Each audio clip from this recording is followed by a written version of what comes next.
அரசியல் தலைவர்களுக்கு பாதுகாப்பு இல்லை. தமிழகத்திலே திருநெல்வேலி காங்கிரஸ் மாவட்ட தலைவர் படுகொலை, சேலத்திலே கழக பகுதி செயலாளர் படுகொலை, அதற்கு பிறகு பிஎஸ்பி மாநில கட்சியினுடைய தலைவர் திரு ஆம்ஸ்ட்ராங் அவர்கள் படுகொலை. இப்படி தொடர்ந்து ஒரு மாத காலத்தில் இந்த படுகொலையில் அரங்கேறியிருக்கின்றது.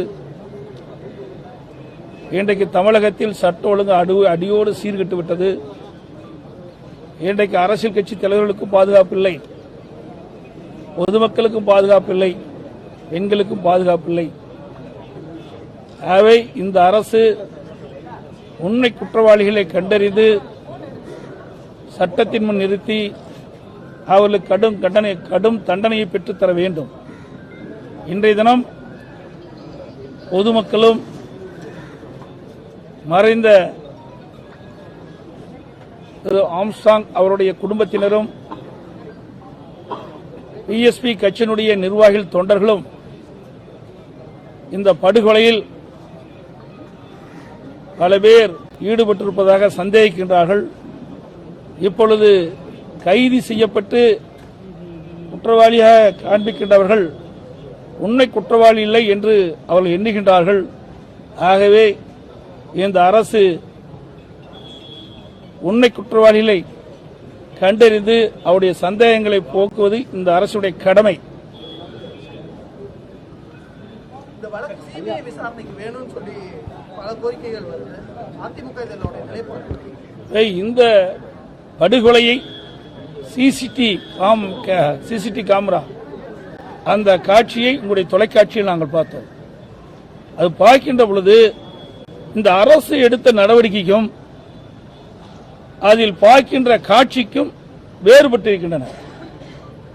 ஆகவே அந்த குடும்பத்தை சார்ந்தவர்களும் பிஎஸ்பி கட்சியுடைய நிர்வாகிகள் தொண்டர்கள் சந்தேகிப்பது சரிதான் எனப்படுகிறது.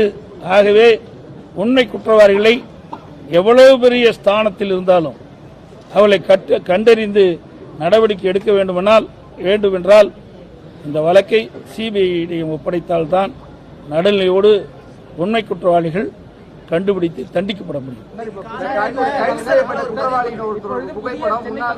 அமைச்சர் ஆவடி நாசரோடு இருக்கிற மாதிரி புகைப்படங்கள் வெளியிடப்படுது.